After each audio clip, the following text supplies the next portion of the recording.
las amables palabras de introducción y por acogernos en este magnífico Museo de Arte Precolombino, la Casa del Alabado, que por cierto yo siempre recomiendo a las visitas y cuando puedo hacer con momento.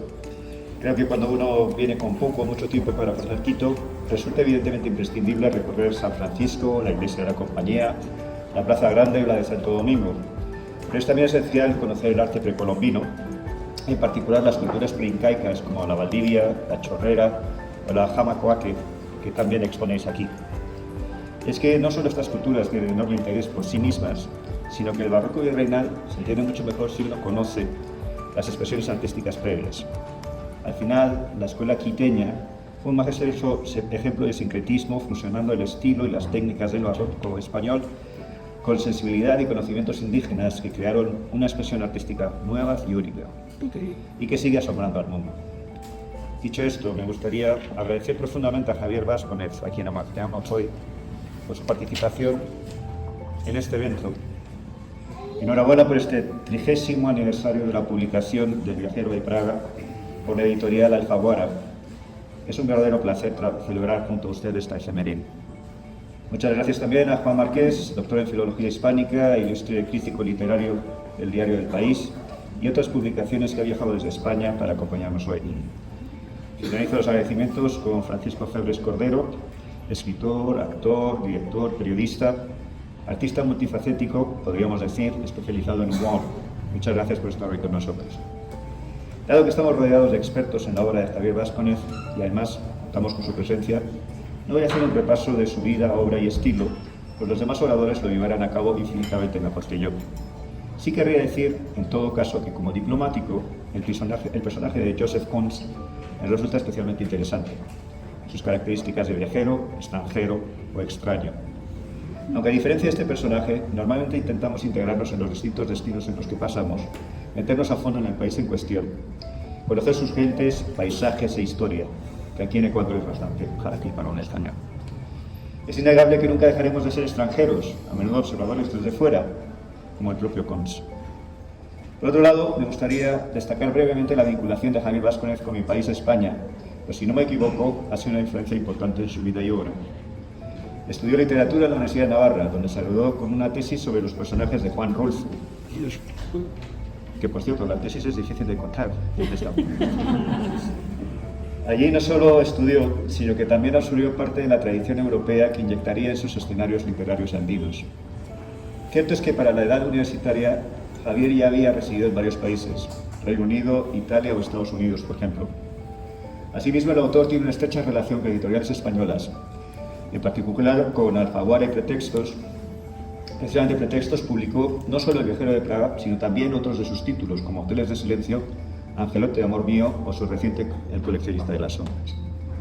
En España tenía además un importante reconocimiento crítico, entre otros, de la mano de Juan Marqués, que también ha ayudado como portavoz internacional en Europa. En definitiva, creo que la trayectoria de Javier Vázquez y su ida y vuelta entre Ecuador, España y otros países de Europa es un gran ejemplo del talento que nos une a ambos lados del Atlántico y de cómo este talento se enriquece cuando nuestros vínculos se estrechan. La literatura en español y la latinoamericana en particular viven hoy un momento vigoroso con múltiples nombres exitosos que viven a caballo entre nuestros países. Sin duda, Javier Vázquez ha sido y es un exponente de este fenómeno. Desde la Embajada de España estamos orgullosos de que este homenaje literario forme parte del arranque de nuestra programación cultural 2026 y seguiremos proveyendo los intercambios entre nuestros autores, críticos y pensadores. Enhorabuena de nuevo, estimado Javier, por esos 30 años de Viajero en Praga. Muchas gracias a todos. A todos los miembros del cuerpo diplomático, amigos, amigas del museo, autoridades que están presentes hoy, la Casa del Alabado les da la bienvenida. Este es un espacio cultural de la ciudad que acoge a las artes en sus diversas expresiones, partiendo de los 8.000 años de historia que guarda su colección, con 8.000 artefactos que dan cuenta de la densa y larga historia de nosotros, de quienes somos de este territorio de los Andes ecuatorianos. En esta ocasión, la Casa del Alabado abre este patio para conmemorar los 30 años de un texto que es ineludible en la literatura ecuatoriana, en la literatura hispanoamericana. Para nosotros este evento conmemora no solo el aniversario del Viajero de Praga, sino la trayectoria de un escritor excepcional en nuestras literaturas, Javier Vázquez, para quien pido un caluroso aplauso, no nos vamos a cansar de aplaudir. Sean todos bienvenidos y bienvenidas a Casa del Alabado y voy a proceder a la lectura entonces del texto de Anne-Claudine Morin. Ella lo titula Carta a Javier Vázquez, un viaje de un médico apátrida y de una novela. Y dice: querido Javier, hubiera deseado con sinceridad estar presente físicamente en la conmemoración de los 30 años de la publicación El viajero de Praga. Sin embargo, el Ecuador se encuentra tan lejano y la lectura de tus textos me ha llevado en ocasiones a dudar incluso de su existencia real. Bien podrías haber hecho tuyas las palabras del escritor francés Georges Arnaud, quien en 1950, en el prólogo de su novela Le Salaire de la Peur, afirmaba: no se busque en este libro aquella exactitud geográfica que no es más que un espejismo. Guatemala, por ejemplo, no existe. Lo sé, pues he vivido allí. La frase funciona también para Ecuador. Elegí precisamente este epígrafe para la presentación de mi dossier de habilitación para dirigir tesis doctorales en 2016. El viajero de Praga, de Javier Vázquez, una ficcionalización de la identidad nacional. Detrás de este título, acaso excesivamente grandilocuente y enigmático, se oculta un análisis de tu trayectoria y de tu primera novela a lo largo de 440 páginas. Puede decirse sin exageración que El viajero transformó mi vida, mi carrera académica, y me hizo viajar tanto en la realidad como en la imaginación, así como en reflexiones a veces excesivas. Todo comenzó en 2011, dice Anne-Claudine, en el marco de un encuentro científico organizado por el Centro de Estudios Ecuatorianos de Nanterre. Emmanuel Sinabde había coordinado un coloquio titulado Francia-Ecuador, miradas cruzadas. Yo atravesaba entonces un periodo de falta de inspiración, habiendo ya cruzado a la Casa de la Cultura Ecuatoriana con nuestras Maison de la Culture francesas. Sé muy bien que eso te hace rechinar los dientes.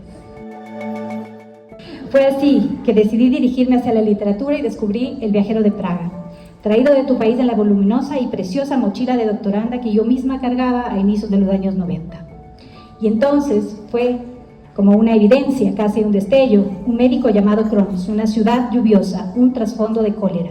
La comparación con La peste de Albert Camus me pareció inmediata y necesaria. En la obra de Camus también encontramos un médico, una ciudad bañada de sol y el trasfondo de una epidemia, tantos puntos de convergencia y también de divergencia con El viajero. No dejaba de ser arriesgado establecer un paralelo entre la novela de un Nobel francés y la de un joven escritor ecuatoriano prácticamente debutante y desconocido en Francia. No obstante, el tiempo me dio la razón, pues algunos años más tarde también recibiste el prestigioso galardón literario y tu obra es hoy estudiada en Francia por académicos y apasionados. Redacté entonces un primer artículo sobre tu novela, titulado Dr. Cronos versus Dr. Rieu, dos figuras del exilio en un contexto de peste y cólera, estudio comparativo de la peste y del viajero de Praga de Javier Vázquez.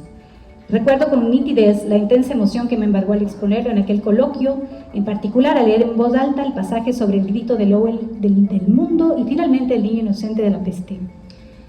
Con la voz quebrada y los ojos anegados de lágrimas, sumergida por la emoción, presentaba ante un auditorio universitario mis conclusiones sobre el sentido del grito, motivo que simbolizaba tanto el dolor humano como la rebelión frente a lo absurdo. No puedo menos que reproducir una vez más aquellas líneas conmovedoras de tu obra que me impactaron profundamente, y cita: dominando el incesante estrépito de la lluvia, se oyó un grito salvaje y estremecedor. Sin duda fue el lamento de un hombre que anuncia un largo viaje al final de la noche, ya que venía de muy lejos. El grito se extendió por el hospital, sin llegar a mezclarse con el zumbido casi líquido y sordo de las tuberías en el sótano. Fue tan escalofriante que irrumpió en medio de la noche y al comienzo no supo cómo reaccionar. Había sonado tan humano y desgarrador como si fuera un grito contra sí mismo, contra Dios, contra la inevitable idiotez del mundo. Espero que ahora tú te sientas conmovido otra vez, te dice Anne-Claudine, pues esa misma emoción constituyó fundamento de mi interés por El viajero y en definitiva de toda tu obra, por este primer diálogo entre dos mundos narrativos, en apariencia disímiles, tan disímiles, resultó fecundo. Viajé a Quito para conocerte personalmente en 2012. Descubrí tu biblioteca, tu espacio de trabajo, tu personalidad vibrante, tu generosidad con quienes se aproximan a tu obra. Desde entonces he continuado con el análisis de tus textos y en 2019 tuve el honor de dar a luz el ensayo Escribir sobre una línea imaginaria, el universo literario de Javier Vázquez, que sintetiza gran parte de mis investigaciones sobre tu obra. El Dr. Cronos me ha acompañado a lo largo de una parte importante de mi carrera como docente, investigadora y lectora curiosa. Este médico praguense desarraigado, sobra furtiva, errante en las calles lluviosas de Quito, me ha permitido entrever las complejidades del acto de escribir, los tormentos de la creación, las verdades y mentiras de la ficción. Espero siempre con ansia la aparición de tus nuevas obras. Sigo con atención en las redes sociales cada una de tus reacciones o publicaciones sobre un texto o una reedición. ¿Sabías que creé un perfil de Facebook exclusivamente para mantenerme informada de tu actividad? Y en ocasiones leer algún comentario tuyo. Esa tecnología demoníaca me ha servido para mantener el contacto, aunque me resisto todavía a dialogar mediante WhatsApp. Me lo sugeriste recientemente, deberíamos comunicarnos siempre por WhatsApp, es más directo y rápido. Y me negué, porque no tengo prisa y estoy convencida de que nada se compara con la palabra escrita y meditada, aquella que nace en soledad y se sostiene en el tiempo. Bien lo sabes tú, Javier. Yo no produzco literatura, pero las pocas líneas intercambiadas en nuestros mensajes valen infinitamente más que cualquier mensaje efímero y evasivo. Qué arduo oficio el de escribir, ya sean SMS, cartas o mensajes y más aún novelas enteras. Pero la carta no termina ahí, añade un último párrafo y dice: querido Javier, me asocio a esta jornada conmemorativa del viajero con profunda emoción y con una admiración siempre intacta hacia ti, hacia tus textos y hacia tus personajes. Deseo sinceramente que el viaje del Dr. Crunch sea interminable, que seduzca a cada vez más lectores, que reaparezca acaso bajo tu pluma, envejecido, siempre un poco hosco, inasible e irreductiblemente apátrida, aun cuando el campo literario, como dirían los teóricos, lo haya absorbido e integrado para siempre en un espacio privilegiado al que solo unos pocos logran acceder. Con todo mi afecto, Anne-Claudine Moll. Hasta ahí. Buenos días. Antes de empezar, quiero agradecer a todo el equipo de la Casa del Alabado y especialmente a Manuela Rivadeneira y a Lucía Durán, directora del museo, por la preparación de este evento. A Anne-Claudine Morel por su carta enviada desde Francia. Agradezco por su colaboración a la Embajada de España y a su embajador, el señor Enrique Iturriaga, y a Mercedes Millán, agregada cultural. Agradezco a Francisco Febre Cordero, a Juan Márquez, quien ha venido de Madrid para acompañarme en esta presentación. Mi agradecimiento a Juan Cruz Ruiz, en su momento rector de la editorial Alfaguara, por haber publicado y presentado por primera vez El viajero de Praga en 1996 en Madrid. A todos ustedes por su presencia esta mañana. Muchas gracias.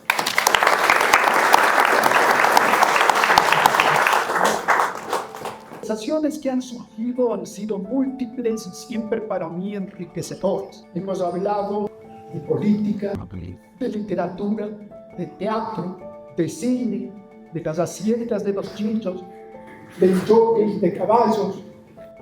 Y todo iba perfectamente hasta que entramos ante los enfermos. Entonces nos detuvimos porque ni Javier y yo podemos beber una gota de las cientos de botellas de whisky que bebimos. Ni Javier puede probar uno de los cientos de cigarrillos de humo. En el tránsito de estas conversaciones han salido también reminiscencias familiares, personas, la mayoría, que están muertas, otras que están vivas y desaparecidas. Pero un personaje me ha llamado la atención. Ese personaje que le abrió a Javier el mundo a través de innumerables singladuras por los mares más lejanos, por los continentes más extraños, vidas que fue conociendo Javier a través de una voz. ¿Quién era tu abuelo, Javier? ¿Cómo era? Bueno, mi querido Francisco, en primer lugar, un agradecimiento y un gran abrazo y una celebración a esa larga amistad que efectivamente hemos tenido durante tantos años. En cuanto a la pregunta, es perfecta, es precisa. Mi abuelo Rafael Vázquez, que en un momento dado abrió las relaciones de Ecuador con Japón y con China, tenía un enorme escritorio en su casa al frente de la iglesia de la Compañía. Y cuando yo era niño pasaba muchos momentos en esa casa. Esa casa, como todas las casas del centro, un poco lúgubres, un poco sombrías, pero entrar y al estudio del abuelo Rafael me resultaba fascinante porque en la mitad y sobre una mesa había un enorme mapamundi y siempre me miraba y me decía, más allá, más grande que esta ciudad, más grande que todo lo que hay aquí al lado, ¿no? Está el mundo, está esta bola que estás viendo. Creo que a partir de ese momento se creó en mí, o creció en mí, el deseo o la fascinación por los viajeros, por los libros de viajes, por los escritores de lengua inglesa, Stevenson, Moby Dick y tal. Fue el abuelo el que me estimuló de alguna manera, el que me empujó a soñar, a ir más allá de esta ciudad, de este país, a ver la posibilidad. Quizá es ahí donde se fraguó por primera vez también la personalidad de ese médico, del doctor Crohn, ¿no? Entonces, ya que Francisco lo recuerda o ha recordado a mi abuelo, pues qué bien ponerlo en evidencia, porque efectivamente fue él el que me disparó desde la infancia hacia la posibilidad de los viajes y de las lecturas de libros de viajes y tal. ¿Y por qué El viajero de Praga? ¿Y cómo fue tu proceso de escritura?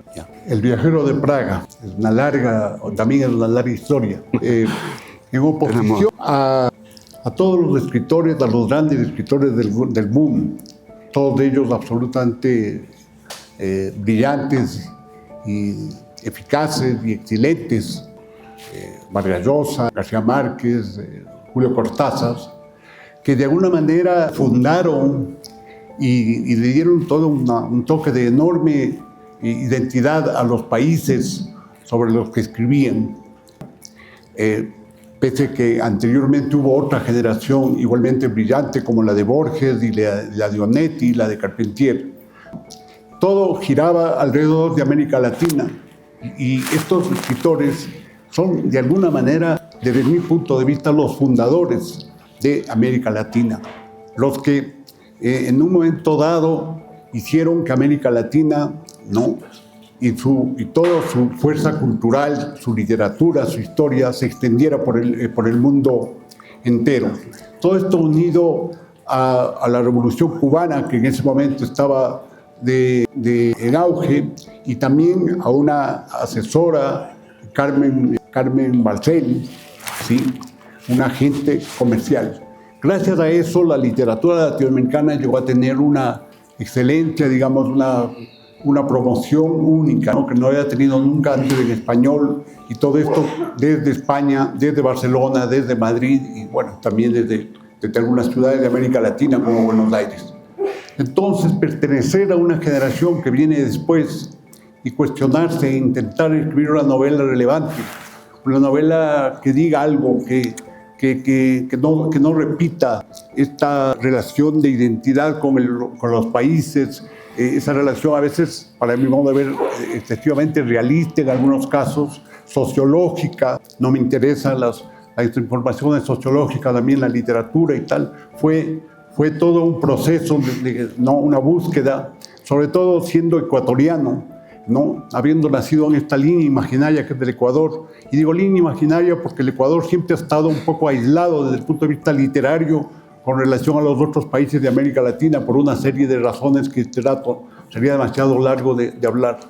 Fue entonces que empezó mi búsqueda en París, en Madrid, de un libro, de una posibilidad, ¿no? Y es ahí cuando nació, a través de la visión que tuve por primera vez del doctor Crohn en la Mariscal, en Quito, del personaje del doctor Crohn, que tuve la idea de que un hombre, sería la historia de un hombre, solamente un hombre que viene a otro mundo, a otro país, a otro territorio, y desde su mirada, desde su subjetividad, no desde una información de tipo histórica o sociológica o antropológica, sino desde su subjetividad, desde su sensibilidad, iba, digamos, a intentar entender, iba a intentar comunicarse, iba a intentar escribir, porque de alguna manera es la voz del doctor Crohn la que me acompañó a mí durante toda la escritura en Bahía, que es donde yo fui a escribir, estaba en Bahía, Ecuador.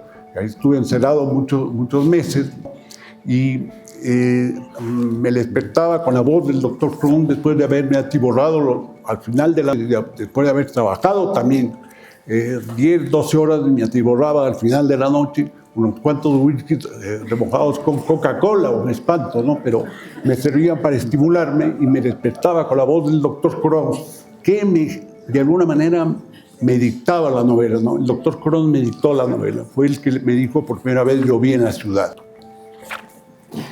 Y una vez publicada la Javier, ¿qué repercusión tuvo? ¿Cuáles fueron las primeras críticas? ¿Cómo recibió la gente la novela? En Europa y en otros países de América Latina la novela funcionó bien.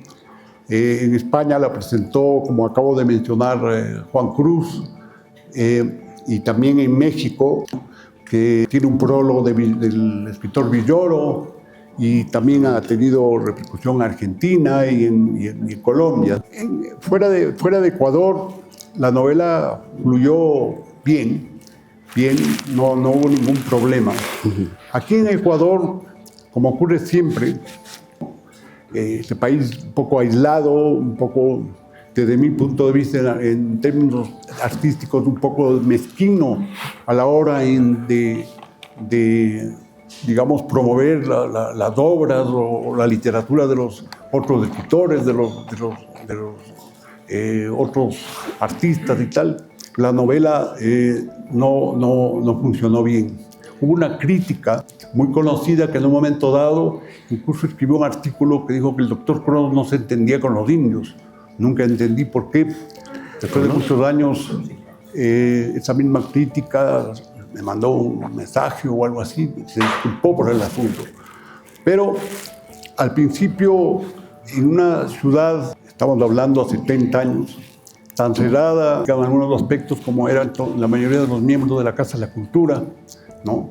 Una novela que tratara de un médico checo que había salido de un país comunista para ir a Barcelona y para a partir de ahí buscar tu libertad, no fue bien recibida, no fue bien acogida. Pero luego, en la presentación que se hizo en Librimo, que lo hizo Moriano y que escribió un buen artículo, muy buen artículo, y también debo agradecer los múltiples artículos que escribió sobre el viajero de Praga, Mercedes Mafra, ¿no? Un poco eso es lo que puedo decir, pero al principio fue muy duro, fue una resistencia muy especial con relación a este libro, que estaba intentando abrir,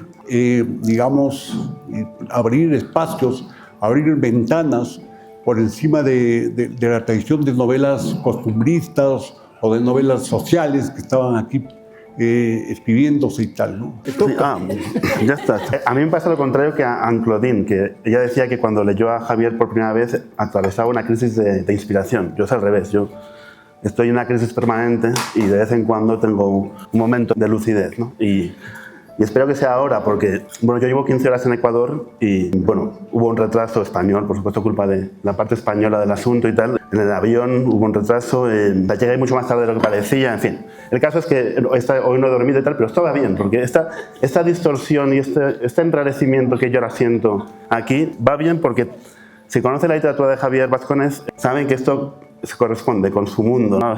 Hay un mundo un poco impreciso, extraño, sórdido, a veces malsano.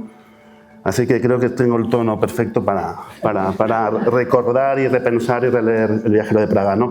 Pero bueno, no estoy tan aturdido como para olvidarme de dar las gracias a la Embajada de España por permitir que yo esté aquí. Es mi primera vez en Ecuador y la última, depende de lo que pase. Y gracias a la Casa al Museo del Alabado, que antes han tenido la cortesía de enseñarme el museo y yo ya sabía que era algo especial, pero sinceramente no esperaba tantísimo, ¿no? Estoy muy impresionado y gracias sobre todo a Javier por quererme a su lado, ¿no? En un día como hoy que se conmemora pues 30 años de una novela que es realmente especial, más, y que es una novela que, diga lo que diga, está en el imaginario del lector en español, por lo menos en España, cuando pensamos en literatura ecuatoriana, pues prácticamente, o sea, no se empieza por ahí, pero es un pico, ¿no?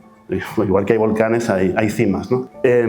Claro, bueno, También yo vengo de un temporal, en España estamos en invierno, claro, esto es publicidad engañosa, ¿no? El país del sol y tal. O sea, yo lleva 3 semanas lloviendo en Madrid y yo decía, bien, viajo hacia el verano. Pero también, una vez más, todo está programado. De hecho, la lluvia la ha patrocinado la Embajada de España porque la primera línea de la novela, si os acordáis, es llovía en la ciudad, en fin, bueno, ahora es cuando la encuentro, pero llovía en la ciudad. Durante meses estuvo lloviendo, en fin. Sí, no, gracias, no, ya está. Y así que nada, todo encaja, ¿no? Claro, yo llegué tarde, no solo ayer a Quito, sino que llegué tarde tengo que reconocer que llegué bastante tarde a la literatura de Javier, porque yo lo primero que supe de él, o que leí de él, mejor dicho, yo trabajaba para Pretextos, o trabajaba de una forma más o menos regular para la editorial Pretextos, que por cierto, Manuel Borràs manda un saludo también, él está en Bogotá por cuestiones personales, pero hubiera querido estar aquí. Manuel Borràs, bueno, yo trabajaba para él y tal, y aunque yo no trabajé Hoteles del Silencio, no la corregí yo, no la leí yo, pero claro, estaba entre las novedades, ¿no? Y la agarré y la leí. Y claro, yo le dije, oye, esto es muy bueno. Y Manolo ya me dijo, ¿no? Que sí, es maravillosa, pero el año que viene publicamos la buena, ¿no? Rescatamos la verdadera obra maestra, ¿no? de Vasconés, ¿no? Y efectivamente yo ya le metí prisa y yo leí, la primera vez que leí El viajero de Praga, que se publicó en Pretextos después, fue en folios, que es una forma muy cómoda de leer porque vas tirando, ¿no? Los que vas leyendo los tiras, sí. Pues la leí ya maquetada en la versión tipográfica de Pretextos, pero en folios. Y efectivamente, bueno, pues ¿qué les voy a contar, ¿no? Ya a partir de ahí pues hice el trabajo retrospectivo, ¿no? de leer no solo las que fueron saliendo en Pretextos, ¿no? La antología de cuentos casi de noche, o la última que ha aparecido en Pretextos, del Colecciones en sombras, ¿no? Sino ya hice el trabajo de buscar, ¿no? Por lo menos lo que se había publicado en España, ¿no? Que eran algunas novelas, ¿no? Y novelas y cuentos. Y al final también incluso compré esa es la mexicana, porque tampoco lo ha dicho, pero El viajero de Praga en el 96 se publicó simultáneamente en todos los sellos que Alfaguara tenía, en las sedes que tenía desde México hasta Chile, o hasta Argentina, aparte de España, ¿no? Y es una novela que ha conocido Ediciones de Bolsillo, que conoció una edición conmemorativa, que es la que prólogo Villoro, en un prólogo que es el prólogo de Villoro, que también se reprodujo aquí. Es excelente, creo, excelente. Y bueno, entonces lo que yo he sentido un poco al ir leyendo a Vasconés, aunque de una forma cronológicamente un poco alterada, lo cual tampoco importa, en tu caso creo que más que en ningún otro escritor, leer tus novelas por orden o no, da igual, ¿no? Porque de alguna forma, así como los escritores generalmente, digamos que cada nuevo libro que publican es como si lo pusieran encima, ¿no? Es como que hacen una torre, ¿no? Cada nuevo libro se coloca encima y, bueno, los de Javier me da la sensación que se colocan así, ¿no? Cada nuevo libro que llega a Javier es así, ¿no? Es como un mapa, ¿no? O sea, más que una torre, es un panorama, ¿no? Y me imagino a Javier viendo su obra como un general, ¿no? Sus ejércitos, ¿no? Y lo digo porque la cronología de las novelas es así, saben que hay personajes saltarines, hay tramas que se comienzan en una novela y se acaban en otra, pero además con tiempos alterados, ¿no? O sea, a veces empezamos por el final. Nos enteramos primero del final y solo 3 novelas más allá entendemos lo que pasó, ¿no? O sea, digamos, el tratamiento del tiempo de Vasconés es una de sus grandes habilidades, ¿no? Y de las más celebradas. Y eso es una obra que creo que la leí, o sea, no hubo un problema en leerla desordenada, porque digamos que el desorden, y entiéndanme, está un poco en su naturaleza, ¿no? Es un desorden que es pura orfebrería, ¿no? Y bueno, como aquí solo tú tienes que ser brillante hoy, yo ya te preguntaría, ¿no? Bueno, la novela, como sabemos, lo hemos dicho 1000 veces, salió hace 30 años, en el 96, pero en realidad está datada en febrero del 94. O sea, en realidad hace 32 años que acabaste, ¿no? Más o menos, sí. Sí, o sea, bueno, a no ser que mintieras, ¿no? Porque cualquier narrador que se precie es un tramposo, ¿no? Y hay que mentir como un villano, pero la novela está datada en febrero del 94 en Bahía, Quito. Y claro, la publicaste entonces con 48 años. O sea, la escribiste con 48, perdón. Lo cual yo tengo 45, con lo cual me da esperanza de que todavía estoy a tiempo de... Digamos, ¿qué pasó? ¿Qué pasó en esa pequeña demora entre darla por concluida y publicarla? ¿Sucedió algo que recuerdes o lo que suele suceder? ¿Qué es? Bueno, siempre fui un poco tardío a la hora de publicar. Mi primer libro, Ciudad Lejana, también lo publiqué ya a los 30 y pico de años. quizá fue todo un proceso de lector. Quise ser un lector bastante exhaustivo durante muchos años, que es lo que de alguna manera hacía mientras estaba en Europa y estudiaba. Fui mochilero, me di la vuelta a España y siempre acompañado, por supuesto, con libros. Entonces, esa demora era una especie también de miedo y de horror de verme a mí mismo sentado durante los próximos 40 años escribiendo, ¿no? Como que hubiera esperado, yo soñado una vida más aventurera, más viajera, más de cambiar ciudades por aquí, por allá. No sé exactamente qué es lo que iba a hacer, pero eso es lo que soñaba. Y había una especie de trampa de mi parte, de silenciosa trampa, de no publicar, porque sabía que iba a terminar de esclavo, ¿no? Y efectivamente terminé de esclavo y terminé con la columna destrozada de tanto estar sentado durante 40 años. Pero a su vez, una de las cosas que descubrí es que en general, en mi caso, las novelas y los cuentos proceden siempre de una imagen o de varias imágenes y de un personaje, de algunos personajes.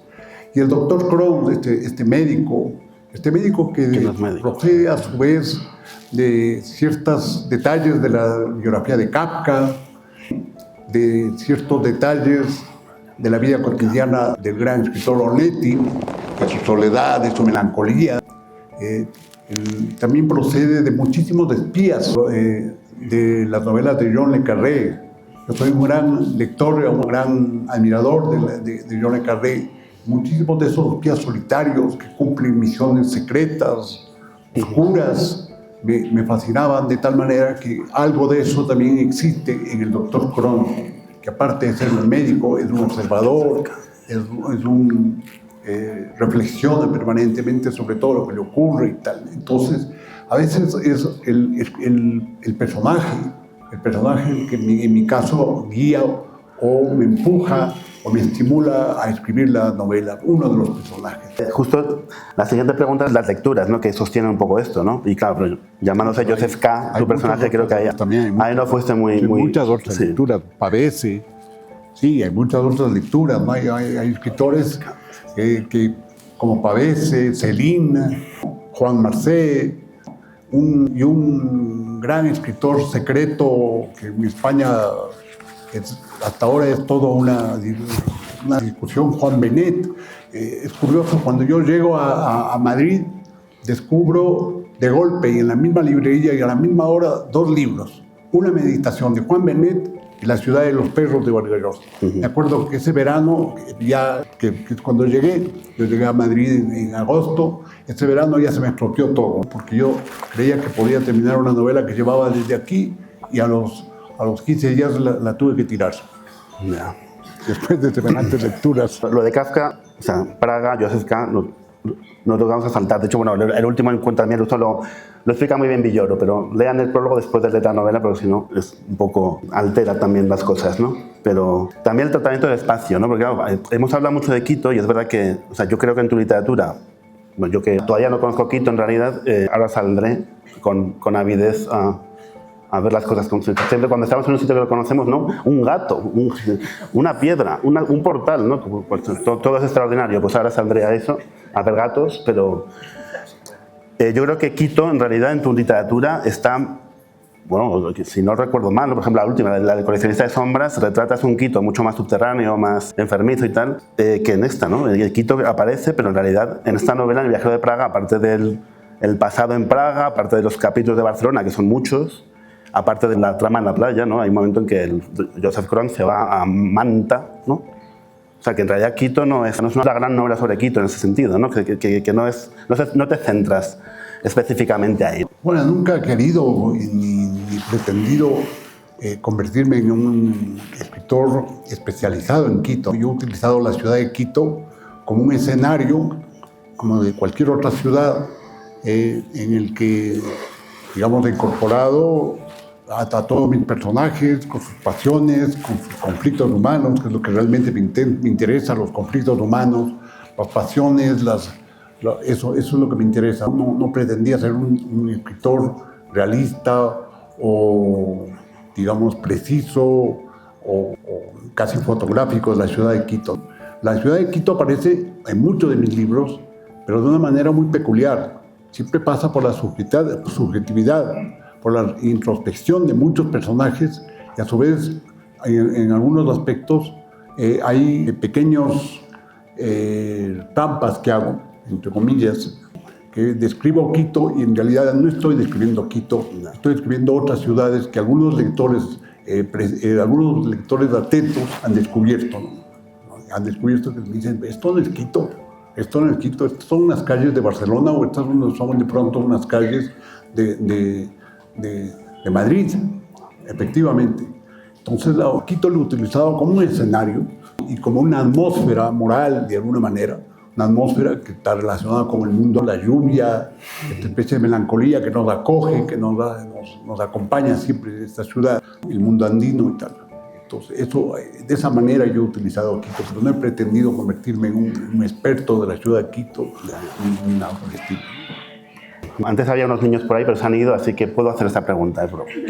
Sobre lo de amor, aquí, o sea, el amor, entre comillas, que hay en esta novela es bastante poco digno de ese nombre, ¿no? Quizás es mucho más un impulso primitivo y un deseo urgente, es una especie de... aquí no hay cariño, aquí hay lo otro. Hablas del amor entre Violeta y... Sí.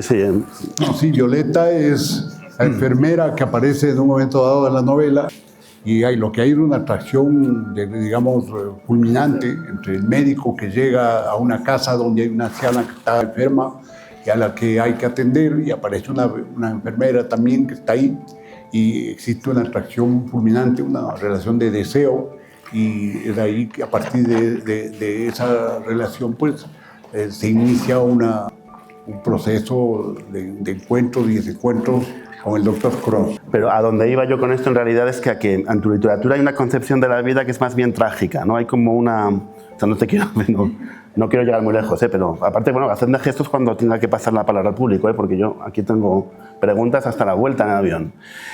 O sea, en general tú ves la vida, bueno, tu literatura, mejor dicho, asiste a la vida más bien desde un punto, o sea, hay poco humor, digamos, hay más bien cierta sensación de fatalidad, ¿no? Como por decirlo... Fatalidad. Fatalidad, no voy a citar cosas, tengo subrayados, pero hay muchos... Tendría muchos textos tuyos en los que apoyarme para defender esto, ¿no? Y hay mucha meditación sobre eso, ¿no? Sobre bueno, más bien lo trágico, lo duro, los sinsabores. Hay mucha más inercia o tedio en Barcelona, ¿no? Los capítulos de Barcelona, cuando es verdad que, claro, Krohn se está siendo vigilado, por decirlo suavemente, está siendo perseguido, asediado, está en peligro, pero son capítulos en los que se encierra, ¿no? Y son capítulos muy claustrofóbicos, que es un ambiente que te gusta mucho a ti también, ¿no? Los sótanos, los sitios secretos y prohibidos, lo que está un poco al margen, ¿no? Todo eso ahí te has movido con mucho gusto, ¿no? Digo, tu literatura, ¿no? Tú por supuesto, no. En términos generales, está en lo correcto. Uno de mis grandes intereses de la literatura es inmiscuirme en lo secreto. Lo secreto dentro de la literatura, no solamente de la mía, sino de la de muchos otros escritores, es un capítulo importantísimo.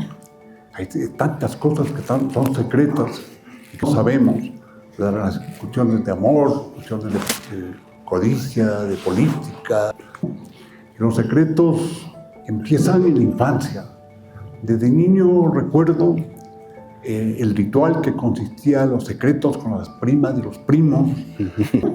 Es todo un capítulo especial de la vida de los niños, los secretos, ¿no?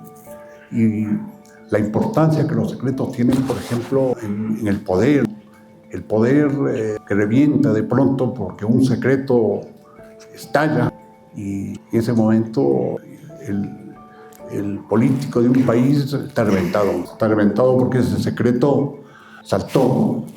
Digamos en el amor es toda una enciclopedia de secretos, de elementos, de sospechas, de celos, de sensaciones que son difíciles de percibir y contar. Y en ese sentido yo me Me he convertido, o creo que soy una especie de detective que ando siempre indagando y mirando cómo es la vida de los otros, cómo viven, cómo sienten ciertas cosas. Eso por un lado. Por otro lado, lo oscuro que señala Juan, ¿sí? Es también otro elemento que está presente en mi obra, lo oscuro, lo sombrío. Quizá eso se debe a una influencia muy profunda del romanticismo alemán y del inglés. Esos espacios, esos paisajes melancólicos, en donde desde la oscuridad también es más fácil para mí crear atmósferas subjetivas, ¿no? Y describir la interioridad, la parte más melancólica y a veces compleja de la condición humana. Los libros, los escritores excesivamente luminosos, por ejemplo, a mí no me llaman demasiado la atención, ni tampoco el cine. Es parte de mis gustos. Ya sé que el gusto es muy dubitativo y tal, en fin, de mis gustos, de mi interés, la relación con lo oscuro. Las zonas oscuras de las ciudades, cómo descubrir los pasajes, los zaguanes, las bodegas, donde ocurren y se guardan las cosas más increíbles. Barcelona, por ejemplo, es una ciudad llena de rincones admirables para este tipo de cosas y de interpretaciones. De ahí viene también mi fascinación por las novelas no solamente de espionaje, sino también las novelas policíacas, que se mueve en este territorio, en el mundo de los secretos, en el mundo de la oscuridad. Bueno, antes de que se pase la palabra al público, que va a ser ya, no sé cuántos españoles hay por aquí, pero en plan paréntesis, les divertirá recordar que en la página 122 hay un inciso en el que alguien, hablando de Barcelona, en el 96, en el año 96, hablando de Barcelona, dice: esta ciudad era linda, el turismo se ha encargado de joderlas. O sea, si fueras ahora, bueno, mejor no vayas a Barcelona más.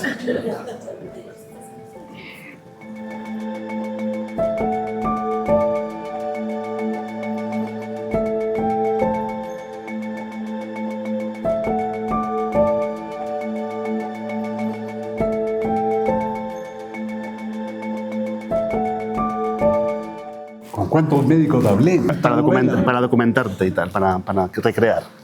Que no me tenía que documentar a partir de los médicos con los que hablé. Yo soy un enfermo en muchísimos aspectos. Padezco varias dolencias desde los 15 años. Y por lo tanto he debido siempre estar cerca de los médicos. No sé si esto contesta la pregunta. Ha sido mi experiencia como enfermo, que me llevaba a conocer muchísimos médicos, ¿no? Médicos en España, en Quito, en muchas partes. Yo padezco de epilepsia y otras dolencias, etc.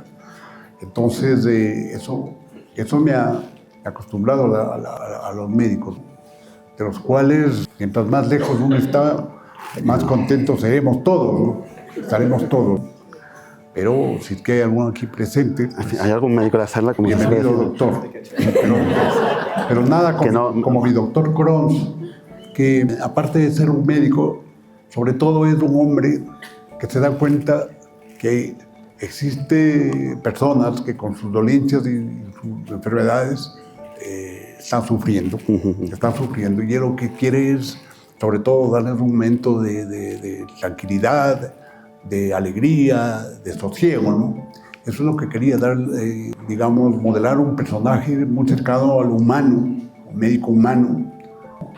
Y eso es lo que creo que lo conseguía a su manera.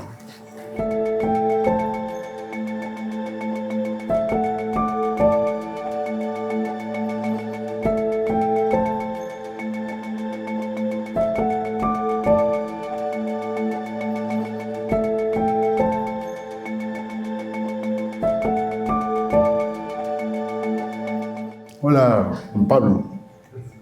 A ver, si hay algún escritor que de alguna manera me enseñó lo que es el poder de la individualidad humana, lo que es el poder de la fuerza de la vida, de lo social y a su vez de las pasiones humanas, es Shakespeare.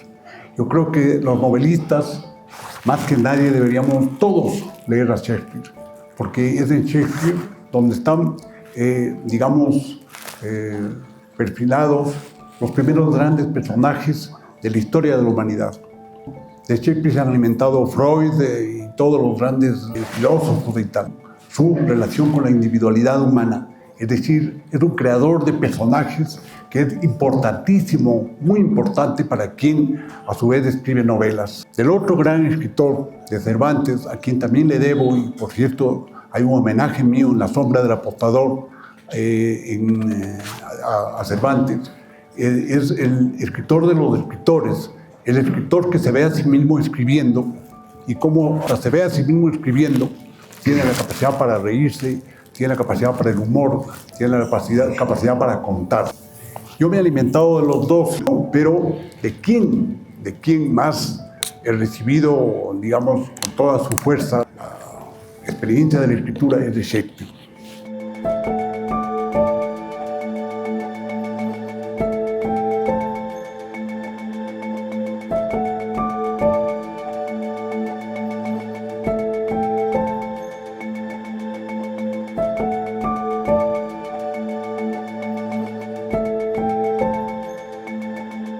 Usted ya lo ha dicho todo, señor, es verdad.